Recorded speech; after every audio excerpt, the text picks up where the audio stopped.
Good morning all of you. आज हम लोग फिजिक्स में नया चैप्टर गुरुत्वाकर्षण शुरू करेंगे, है ना। तो इसमें क्या है, सबसे पहले देखते हैं कि गुरुत्वाकर्षण जो होता है, ग्रेविटेशन, वो होता क्या चीज़ है ना। तो सबसे पहले आप लोगों को पता है कि न्यूटन क्या होते हैं, एक पेड़ के नीचे बैठे हुए रहते हैं। अचानक से एक फल क्या होता है, उनके सिर पर गिरता है ना। तो उसके बाद वो सोचने लगते हैं कि ये वास्तव में सेब का पेड़ था, है ना। सेब था वो क्या ऊपर से नीचे गिरा था। तो उन्होंने सोचा कि ऐसा क्या रीजन है कि जो हमारा सेब है, एप्पल है ना, वो नीचे ऊपर से नीचे ही क्यों गिरा, है ना। ये नीचे से ऊपर भी तो जा सकता था। उन्होंने कई वर्षों तक इस सोच को आगे बढ़ाया और उन्होंने बाद में एक नियम का प्रतिपादन किया, है ना, जिसको कहा जाता है न्यूटन का सार्वत्रिक गुरुत्वाकर्षण का नियम। तो सबसे पहले हम लोग उसी को देखेंगे। बुक में आप लोग का केपलर का नियम दिया है भले भी, लेकिन हम लोग केपलर के नियम को गुरुत्वाकर्षण के नियम पढ़ने के बाद उसको देखेंगे, है ना। तो सबसे पहले देखते हैं कि न्यूटन का सार्वत्रिक गुरुत्वाकर्षण का नियम होता क्या चीज़ है। यह एमपीवी क्वेश्चन है, आता है कि न्यूटन के सार्वत्रिक गुरुत्वाकर्षण का नियम लिखिए, है ना। सार्वत्रिक गुरुत्वाकर्षण का नियम, न्यूटन के सार्वत्रिक गुरुत्वाकर्षण का नियम क्या है, उसको हम लोग को देखना है ना। तो सबसे पहले हम लोग क्या कर लेते हैं, दो पिंड ले लेते हैं, है ना। पहले पिंड को ए और दूसरे पिंड को क्या मान लिया मैं, बी। पहले पिंड का जो द्रव्यमान है उसको m1, दूसरे का क्या मान लिया, m2।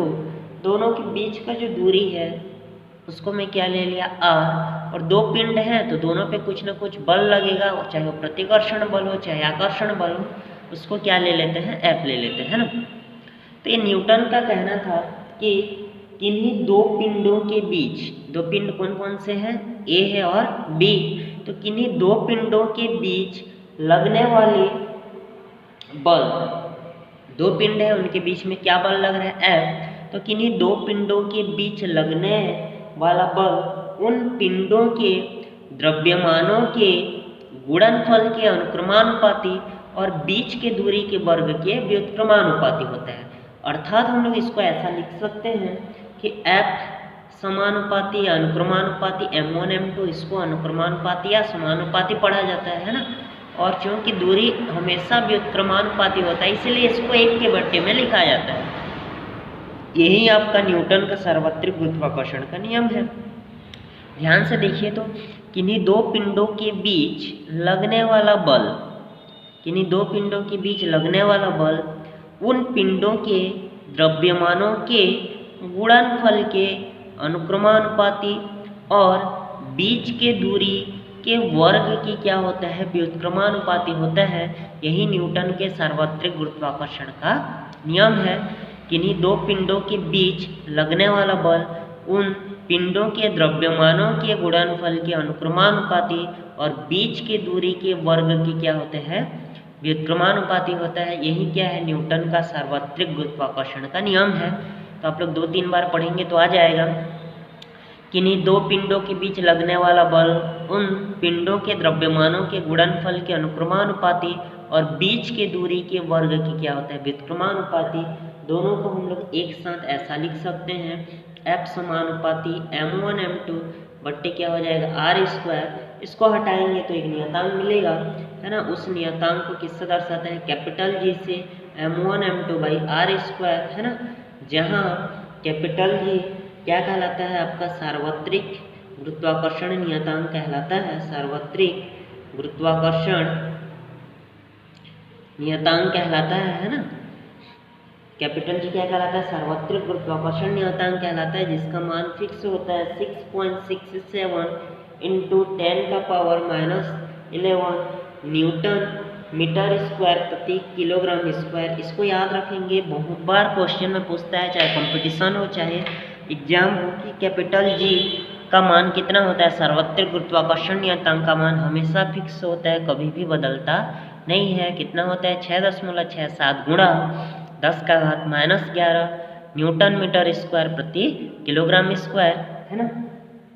इसका जो बीमीय सूत्र होता है उसको भी आप लोग देख लेंगे, वो क्या होता है m-1l3t-2, ये इसका क्या होता है आपका बीमीय सूत्र है।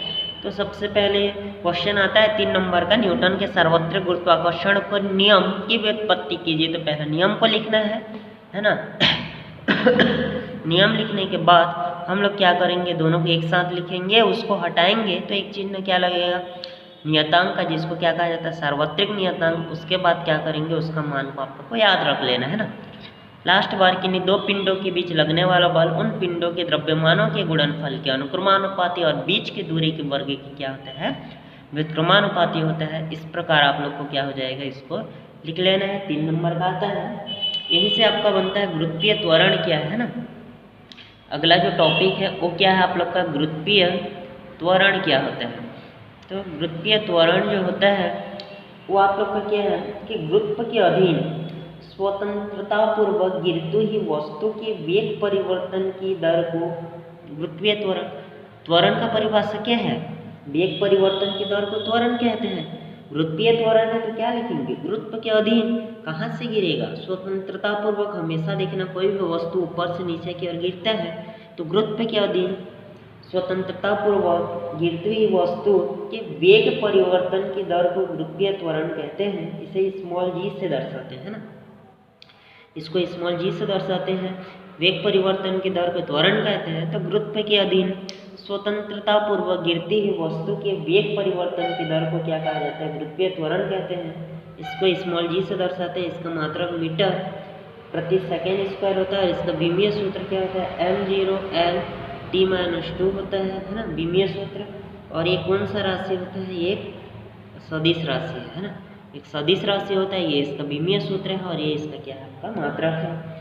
अब हम लोग कैपिटल जी व स्मॉल जी में संबंध भी आता है 3 नंबर का है ना, कैपिटल जी और स्मॉल जी में संबंध लिखिए। तो अभी पढ़े हैं हम लोग कि कैपिटल एफ का जो वैल्यू होता है वो क्या होता है, Gmm बाई क्या होता है r² है ना।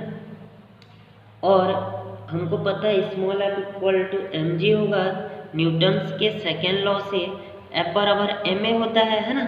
ये क्या था, त्वरण था, यहाँ पे g है क्योंकि गुरुत्वीय त्वरण होगा। यहाँ पे दोनों का एक पक्ष बराबर है तो यहाँ से दूसरा पक्ष भी क्या हो जाएगा, आपस में बराबर हो जाएगा। यहाँ से m और m कटेगा तो स्मॉल g का वैल्यू क्या मिलेगा, capital G capital M by r²। यही क्या है, स्मॉल g और कैपिटल G में संबंध है, छोटा सा है। एक बार न्यूटन के सार्वत्रिक गुरुत्वाकर्षण के नियम से, एक बार न्यूटन की गति के द्वितीय नियम से। दोनों में बल एक साइड बराबर है तो दूसरा साइड आपस में क्या होगा, बराबर होगा। वहाँ से हम लोग स्मॉल जी का वैल्यू को क्या कर सकते हैं हम लोग, और कैपिटल जी का वैल्यू में संबंध बता सकते हैं ना। यहाँ से याद रखेंगे पृथ्वी का द्रव्यमान और पृथ्वी का घनत्व कितना होता है उसको आप लोग को भेजा जाएगा है ना। अब है कैपिटल जी और स्मॉल जी में अंतर भी पूछ सकते हैं। तो कैपिटल जी एक अदिश राशि है ना, जबकि स्मॉल जी क्या है, सदिश राशि है ना। ये न्यूटन के सार्वत्रिक गुरुत्वाकर्षण नियम का परिभाषा लिखना है, इसमें गुरुत्वीय त्वरण का परिभाषा लिखना है ना। इसका मात्रक मीटर प्रति सेकेंड स्क्वायर होता है। इसका मात्रक न्यूटन मीटर स्क्वायर प्रति किलोग्राम होता है। इसका जो बताया था आप लोग को उसको लिख लेना है ना। उसके बाद क्वेश्चन इतना ही आता है, न्यूटन के सार्वत्रिक गुरुत्वाकर्षण का नियम पूछेगा या गुरुत्वीय त्वरण से आप क्या समझते हैं, इसका मात्रक और बीमीय सूत्र पूछेगा, या पूछेगा कैपिटल जी और स्मॉल जी में क्या संबंध है, उसको हम लोग को लिखना है ना। उसके बाद गुरुत्वीय बल की विशेषताएं बुक में दिया है 10 पॉइंट, आप लोग को कोई भी 3 पॉइंट उसको पढ़ लेना है, लिख सकते हैं है ना। अब हमारा शुरू करते हैं, जो टॉपिक दिया गया है वो क्या है, ग्रहों के गति संबंधी केपलर के नियम। ग्रहों के गति संबंधी क्या पढ़ना है, केपलर के नियम पढ़ना है। ग्रहों के गति संबंधी केपलर के नियम है ना। तो जो केपलर का नियम है वो 3 प्रकार होते हैं। प्रथम नियम केपलर का, द्वितीय नियम और केपलर का तृतीय नियम। तो पहले तो ग्रह देखते हैं, आप लोग पढ़े होंगे पहले 9 ग्रह माने जाते थे, इस समय एक हटा दिया गया प्लूटो को है ना। तो टोटल 8 ग्रह रहते हैं, जिसमें से बुध, शुक्र, पृथ्वी, मंगल, बृहस्पति, शनि, यूरेनस, नेपच्यून और प्लेटो हट गया है ना। तो यहाँ पे हम लोग को जो ग्रह है, और आप लोग उपग्रह पता है, जो ग्रह के चारों ओर चक्कर लगाते हैं क्या कहलाते हैं? उपग्रह कहलाते हैं। जो सूर्य के चारों ओर चक्कर लगाते हैं वो ग्रह कहलाते हैं। ये सब बेसिक चीज़ है ना। ये क्या आपका सूर्य है, जो सूर्य के चारों ओर चक्कर लगाएगा ग्रह कहलाएगा, है ना। जो ग्रह के चारों ओर चक्कर लगाता है वो क्या कहलाता है? उपग्रह। तो ये आप लोग का अलग अलग कॉन्सेप्ट है ना। तो यहाँ से हम लोग सबसे पहले देखते हैं कि ग्रहों की गति संबंधी केपलर का प्रथम नियम। पहला किसको देखते हैं? केपलर का प्रथम नियम को, है ना। केपलर का प्रथम नियम। तो केपलर का जो प्रथम नियम है वो क्या है? यहाँ पे आप लोग को क्या कर लेना है? एक ग्रह बनाना है। सॉरी, सबसे पहला सूर्य के चारों ओर कौन लगाता है? गति कौन करता है? ग्रह करता है ना। तो प्रत्येक जो ग्रह होते हैं ना, जितने भी 8 हैं, वो सूर्य के चारों ओर एक दीर्घ वृत्तीय कक्ष में परिक्रमा करते हैं, जिसको क्या कहा जाता है? केपलर का प्रथम नियम, है ना। सूर्य, इसको एक नाभि मान सकते हैं। तो प्रत्येक ग्रह सूर्य के चारों ओर दीर्घ वृत्तीय कक्ष में, ऐसे पूरा वृत्तीय नहीं घूमते हैं, थोड़ा सा चपटा घूमते हैं, तो इसको हम लोग दीर्घ वृत्तीय बोल सकते हैं। तो प्रत्येक ग्रह सूर्य के चारों ओर दीर्घ वृत्तीय कक्ष में परिक्रमा करते हैं, जिसको क्या कहा जाता है? केपलर का प्रथम नियम कहा जाता है ना। अब देखते हैं केपलर का दूसरा नियम। केपलर का कौन सा नियम देखेंगे? द्वितीय नियम, है ना। तो पहला नियम क्या है? प्रत्येक ग्रह सूर्य के चारों ओर दीर्घ वृत्तीय कक्ष में परिक्रमा करते हैं। केपलर का जो दूसरा नियम है वो क्या है कि किसी भी ग्रह को, है ना, ये सूर्य था, ये क्या था? ग्रह।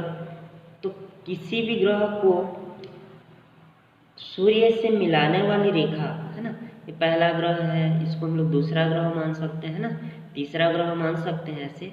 ये भी पहला ग्रह, सी डी दूसरा ग्रह, है ना। तो प्रत्येक ग्रह को सूर्य से मिलाने वाली रेखा समान समय में क्या करती है? समान क्षेत्रफल तय करती है। इसलिए इसको क्षेत्रफल का नियम या क्षेत्रीय चाल का नियम भी कहा जाता है ना। केपलर के द्वितीय नियम को क्षेत्रफल का नियम भी कहा जाता है, क्योंकि प्रत्येक ग्रह को सूर्य से मिलाने वाली रेखा समान समय में, मतलब ए से बी जाने में जितना समय लगेगा सी से डी जाने में भी उतना ही समय, समान समय में समान क्या करती है? क्षेत्रफल तय करती है। अर्थात क्षेत्रीय चाल क्या रहती है? नियत रहती है ना। किसी भी ग्रह को सूर्य से मिलाने वाली रेखा समान समय में क्या करती है? समान क्षेत्रफल तय करते हैं।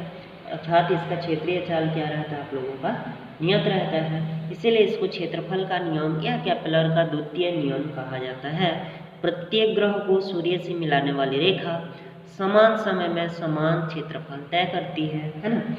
तीसरा नियम है केपलर का कौन सा नियम? तृतीय नियम। अब हम लोग केपलर का कौन सा नियम को देखते हैं? तृतीय नियम को।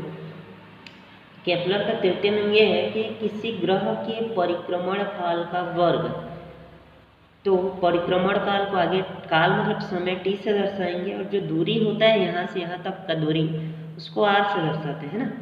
तो किसी ग्रह के परिक्रमण काल का वर्ग ग्रह और सूर्य के बीच के दूरी के घन के क्या होता है? समानुपाती होता है। परिक्रमण काल का वर्ग, है ना, ग्रह और सूर्य के बीच का जो दूरी है, माध्य दूरी, सबका एवरेज निकालेंगे तो उसके घन के क्या होता है? अनुक्रमानुपाती होता है। किसी ग्रह के परिक्रमण काल का वर्ग, है ना, ग्रह की सूर्य से माध्य दूरी के घन के क्या होता है? अनुक्रमानुपाती होता है ना। इसको हटाएंगे तो एक नियतांक क्या लग जाता है? के। तो ये है आप लोग का तीसरा नियम। पहला नियम क्या था? कि प्रत्येक ग्रह सूर्य के चारों ओर दीर्घ वृत्तीय कक्ष में परिक्रमा करते हैं। दूसरा नियम क्या था? कि ग्रह और सूर्य को मिलाने वाली रेखा समान समय में समान क्षेत्रफल तय करती है, इसीलिए इसको क्षेत्रफल का नियम या दूसरा नियम कहा जाता है ना। जबकि तीसरा नियम क्या है? कि परिक्रमण काल का वर्ग सूर्य और ग्रहों को मिलाने वाली दूरी, है ना, के घन के क्या होता है? अनुक्रमानुपाती होता है। ये केपलर का कौन सा नियम हो जाएगा? तीसरा नियम। इस प्रकार केपलर के कितने नियम हैं? 3 नियम हैं, है ना। केपलर का प्रथम नियम, केपलर का द्वितीय नियम और केपलर का तृतीय नियम।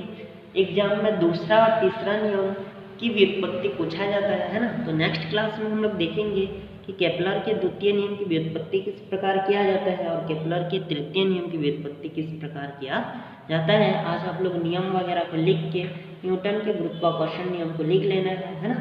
वहाँ से गुरुत्वीय त्वरण को लिख लेना है और गुरुत्वीय बल की विशेषताएं आप लोग को एक बार क्या करना है, पढ़ लेना है। और स्मॉल जी और कैपिटल जी में संबंध को आप लोग को लिखना है। तो कल हम लोग देखेंगे केपलर के द्वितीय और तृतीय नियम की व्युत्पत्ति। धन्यवाद।